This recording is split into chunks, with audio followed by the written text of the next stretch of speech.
Hi, I'm Hubert Centers. Welcome to Absolute Wealth's weekly edition of Centers Strategies. Let's take a look at this week's strategy.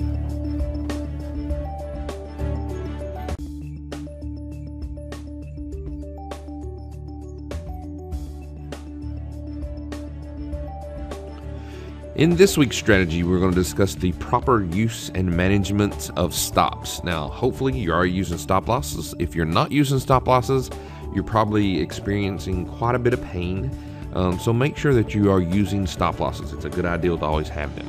So there's a couple sayings on Wall Street that you need to know, and let's go over those. So it's not how much money you make, but it's how much money you keep. If you make $1 million, but at the end of the year you only have $20,000, that's not a good deal. And the other important thing is, the very, very most important thing is how much money you make when you're right and how much money you lose when you're wrong. Okay, so we're going to slant the odds in our favor in this discussion, and we're going to pretend that we have a 50-50 shot of being right or wrong on any given trade. So it's very important for us when we are correct or right on our assessment of the market or on the market direction or our stock direction, that we're going to make a lot more money than we are when we're wrong. So in order to do that, we're going to use the mathematical formula 2-5. All right, we're going to lose $2 for every 5 that we make, or for every $5 that we make, we're going to lose 2.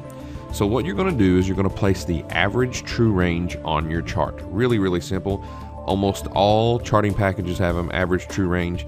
Mine is set to 14 period, and all that means is it looks back 14 bars, or in this case 14 days, because we're using a day chart, and it calculates up for me the range over the past 14 days for Apple has been 1356. Okay, so since it's 1356, I'm just going to round up and call it 14. All right, so what I'm going to do is I'm going to go 14. We've got an average true reading of 1356. I'm going to average up to 14. It'll just make the math easier.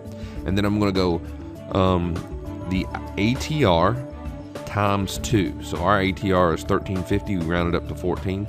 So it's going to be 14 times 2, which is going to equal 28 points. So I'm going to risk 28 points on Apple if I think it's going higher. And then I'm going to go average true range times 5. And in this case, it's 14. So 14 times 5 would be 70. And there you go. So I'm going to risk 28 to potentially make 70. And that's just a really easy way to calculate your swing trading stops. So first, let's recap. You're going to place the ATR, average true range, and all the average true range does is it just calculates what's the total range that this thing trades throughout a day. It looks back so many bars. In this case, we've got a 14 period.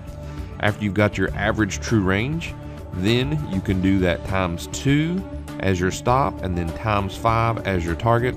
And now you never have to worry about what is a proper stop loss and target for your trades. Good luck. Hope it helps. I'll see you next week.